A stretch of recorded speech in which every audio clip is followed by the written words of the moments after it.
നമസ്തേ, നമസ്കാരം. അടപ്രഥമൻ അല്ലെങ്കിൽ പാലട പായസം അതൊക്കെ കൂട്ടി സദ്യ കഴിക്കാൻ ആർക്കാണ് ഇഷ്ടമല്ലാത്തതല്ലേ? എന്നാൽ ഇതിനായിട്ടുള്ള അട പണ്ടൊക്കെ വീട്ടിൽ തന്നെയായിരുന്നു തയ്യാറാക്കുന്നതെങ്കിലും ഇപ്പോൾ നമ്മളൊക്കെ ഇത് റെഡിമെയ്ഡായിട്ട് ഷോപ്പിൽ നിന്നും വാങ്ങുകയാണ് പതിവ്. വീട്ടിൽ തന്നെ തയ്യാറാക്കിയെടുക്കുന്ന അട കൊണ്ടുള്ള അടപ്രഥമനോ പാലട പായസത്തിൻ്റെയൊക്കെ രുചി അതൊന്ന് വേറെ തന്നെയാണ്. ഇത് ഒത്തൻറ്റിക്കായ രീതിയിൽ തന്നെ വീട്ടിലെങ്ങനെ എളുപ്പത്തിൽ തയ്യാറാക്കാമെന്ന് അമ്മ നമുക്ക് കാണിച്ചു തരും. അപ്പോൾ ചാനൽ സബ്സ്ക്രൈബ് ചെയ്യാൻ മറക്കരുത്. ചെയ്യാത്തവരായി ആരെങ്കിലും ഉണ്ടെങ്കിൽ ഇപ്പോൾ തന്നെ നമ്മുടെ കറി വിത്ത് അമ്മ ചാനലിൻ്റെ സബ്സ്ക്രൈബ് ബട്ടൺ ക്ലിക്ക് ചെയ്യണം. അത് കഴിയുമ്പോൾ തന്നെ സൈഡിൽ കാണുന്ന ബെല്ലൈക്കൺ കൂടി ക്ലിക്ക് ചെയ്യുക. ഈ ഒരു അട തയ്യാറാക്കാനായിട്ട് ഞാൻ 300 ml ഗ്ലാസ്സിൽ 1 ഗ്ലാസ് ഉണക്കലരി എടുത്തിട്ടുണ്ട്. ഉണക്കലരി എന്ന് പറയുമ്പം റെഡ് റോ റൈസ്, അതായത് നമ്മുടെ പായസം റൈസ്. ഞാൻ നെയ് പായസത്തിൻ്റെ റെസിപ്പിയിലൊക്കെ കാണിച്ചിട്ടുണ്ടല്ലോ, ആ ഒരു മട്ട റൈസാണ്, പക്ഷേ പച്ചരി, ആ ഒരു അരിയാണ് 1 ഗ്ലാസ് എടുത്തിട്ടുണ്ട്.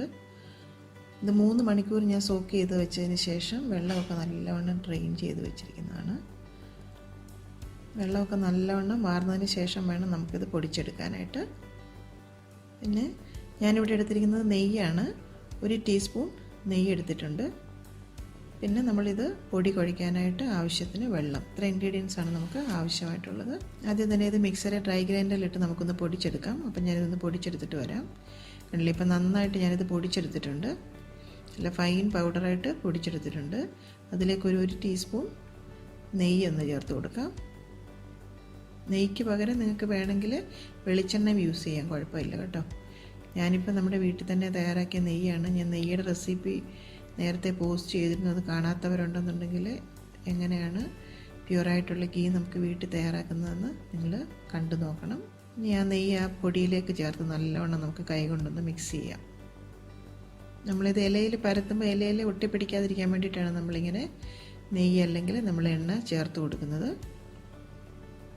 ഇനി അതിലേക്ക് കുറേശ്ശെ വെള്ളം ചേർത്തിട്ട് ഏകദേശം ഒരു ചപ്പാത്തിയൊക്കെ മാവിൽ നിന്ന് കുറച്ചും കൂടെ അയവിലുള്ള ഒരു മാവ് നമുക്ക് കുഴച്ചെടുക്കണം. കുറേശ്ശെയായിട്ട് വെള്ളം ചേർത്ത് കൊടുത്താൽ മതി. നല്ലവണ്ണം കൈകൊണ്ടങ്ങ് കുഴച്ചെടുക്കണം. പൊടിയിലേക്ക് ആ വെള്ളം ഒന്ന് അബ്സോർബ് ചെയ്ത് വരുമ്പോൾ കുറച്ചും കൂടെ മാവ് കട്ടിയായി വരും.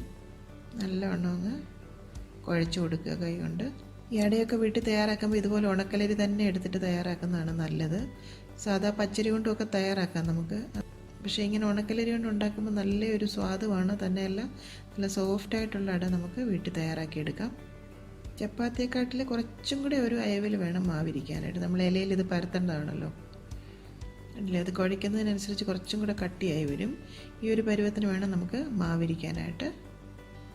അപ്പം നമ്മുടെ അടയ്ക്കുള്ള മാവ് തയ്യാറായിട്ടുണ്ട്. ഇനി നമുക്കിത് ഇലയിലൊന്ന് പരത്തിയെടുക്കാം. അതിനായിട്ട് ഞാൻ വാഴയില എടുത്ത് വെച്ചിട്ടുണ്ട്. ഇത് നമുക്കൊന്ന് കീറിയെടുക്കണം. ആദ്യമായിട്ട് വാഴയിലയുടെ മുകളിൽ നിന്ന് താഴോട്ട് വേണം എപ്പോഴും ഇല കീറിയെടുക്കാൻ. അതാകുമ്പോൾ നമുക്ക് ഒട്ടും തന്നെ ഇല കീറിപ്പോകത്തില്ല. തിരിച്ച് കീറി കഴിഞ്ഞാൽ അത് പെട്ടെന്ന് പൊട്ടിപ്പോകും. ഉണ്ടല്ലേ, മേളിൽ നിന്ന് ഇതുപോലെ ഇങ്ങനെ താഴോട്ട് വേണം ഇല കീറിയെടുക്കാനായിട്ട്.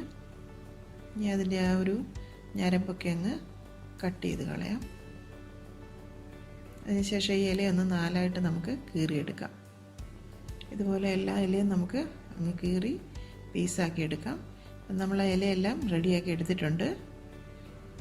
ഇനി നമുക്കതിലേക്ക് ഇലയുടെ മറുഭാഗത്ത് വേണം നമ്മൾ മാവ് പരത്തിയെടുക്കാനായിട്ട്. അപ്പോൾ ഇതുപോലെ കുറച്ച് മാവ് എടുത്ത് വെച്ച ശേഷം വളരെ കട്ടി കുറച്ച് അതിൻ്റെ പുറഭാഗത്തേക്ക് അങ്ങ് പരത്തി കൊടുക്കുക.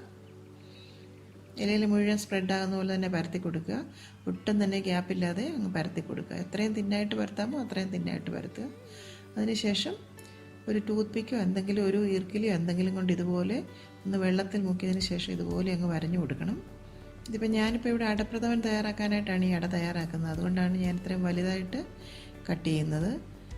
പാലടയ്ക്കൊക്കെ ആകുമ്പോൾ നമ്മൾ കുറച്ചും കൂടി ചെറിയ അടയാണ് വേണ്ടത്. അതിന് വേണ്ടിയിട്ട് ചെറുതായിട്ട് നമുക്ക് കട്ട് ചെയ്തെടുത്താൽ മതി. ഇപ്പോൾ അടപ്രഥമനായതുകൊണ്ട് ഈ ഒരു സൈസിലാണ് ഞാൻ കട്ട് ചെയ്തെടുക്കുന്നത്. ഇതുപോലെ ആ ഈർക്കിലി ഒന്ന് വെള്ളത്തിൽ മുക്കിയതിന് ശേഷം ഇതുപോലെ അങ്ങ് വരഞ്ഞു കൊടുക്കണം. ഈ ഒരു അട നമുക്ക് 2-3 തരത്തിൽ തയ്യാറാക്കി എടുക്കാം കേട്ടോ. കുറച്ചും കൂടെ മാവ് ലൂസാക്കി അങ്ങ് അരച്ചെടുത്ത ശേഷം നമുക്ക് ഇതുപോലെ ഇലയിലേക്ക് അങ്ങ് തൂവി കൊടുത്തിട്ട് നമുക്ക് ആ ഇല അങ്ങ് ചുറ്റിയെടുത്ത് കെട്ടിയിട്ട് വെള്ളത്തിലിട്ട് തിളപ്പിച്ചെടുക്കാം. ഈ ഒരു വിധമാണ് എനിക്ക് കുറച്ചും കൂടെ നല്ലതായിട്ട് തോന്നിയിട്ടുള്ളത്. മറ്റേ വിധത്തിൽ ചെയ്യുമ്പം കുറച്ചും കൂടെ അട ഇങ്ങനെ വെള്ളം കെട്ടിയൊരു ടേസ്റ്റ് എനിക്ക് തോന്നാറുണ്ട്. ഇതാകുമ്പോൾ നല്ല സോഫ്റ്റായിട്ട് നല്ല ആവശ്യത്തിന് നല്ല തിക്നെസ്സിൽ തന്നെ ഈ അടയിരിക്കും. ഇതുപോലെ ഓരോ ഇലയിലും ഞാനങ്ങ് പരത്തി എടുത്തിട്ടുണ്ട്. അപ്പോൾ എല്ലാ അടകളും നമ്മൾ അതുപോലെ പരത്തി എടുത്തു കഴിഞ്ഞു.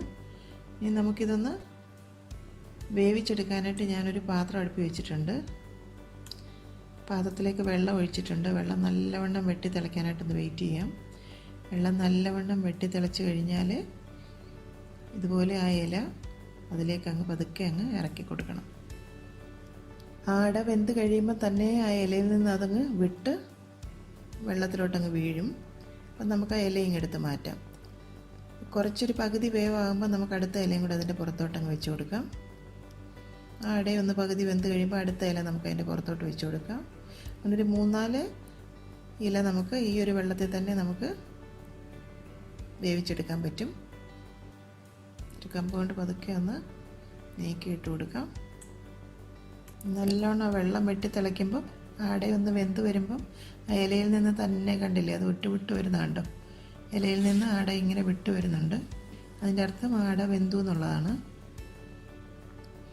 നമ്മൾ നെയ്യും കൂടെ ചേർത്തിരിക്കുന്നുണ്ട്, പെട്ടെന്ന് തന്നെ ഇലയിൽ നിന്ന് അങ്ങ് വിട്ട് വരും. ഇതിൽ ആടയും വെന്തിട്ടുണ്ട്. നമുക്ക് ആ ഇല ഇങ്ങ് പതുക്കെ ഇങ്ങ് മാറ്റാം. കൈ പൊള്ളാതിരിക്കാൻ ശ്രദ്ധിക്കണം. ഇതുപോലെ എല്ലാ ഇലയും നമുക്കിങ്ങ് മാറ്റാം. അതിനുശേഷം ഒരു തവി കൊണ്ട് നമുക്ക് ആട ഇങ്ങ് കോരിയെടുക്കാം. ഒരു സീവറിൽ കൂടെ ഒന്ന് അരിച്ച ശേഷം നമുക്കൊരു പ്ലേറ്റിലേക്ക് ഈ അട ഇങ്ങ് കോരി മാറ്റാം. അപ്പോൾ അട കോരി മാറ്റി വെക്കുമ്പോൾ ശ്രദ്ധിക്കേണ്ടത് ഒരു ബൗളിൽ കുറച്ച് വെള്ളം എടുത്തിട്ട് ആ വെള്ളത്തിലേക്ക് വേണം നമ്മൾ അട ഇട്ട് കൊടുക്കാനായിട്ട്.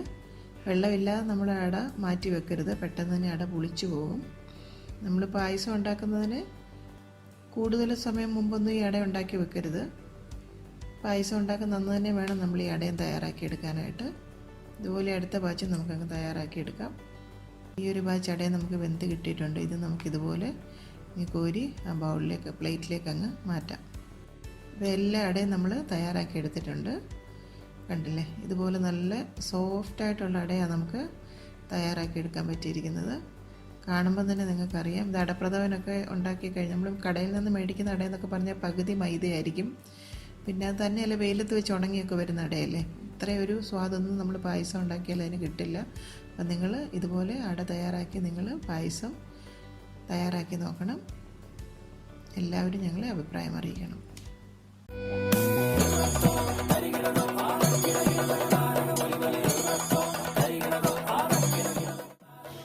അമ്മയുടെ ഇന്നത്തെ റെസിപ്പി നിങ്ങൾക്ക് ഇഷ്ടമായെങ്കിൽ ഈ വീഡിയോ നിങ്ങൾ തീർച്ചയായും ലൈക്ക് ചെയ്ത് ഷെയർ ചെയ്യണം.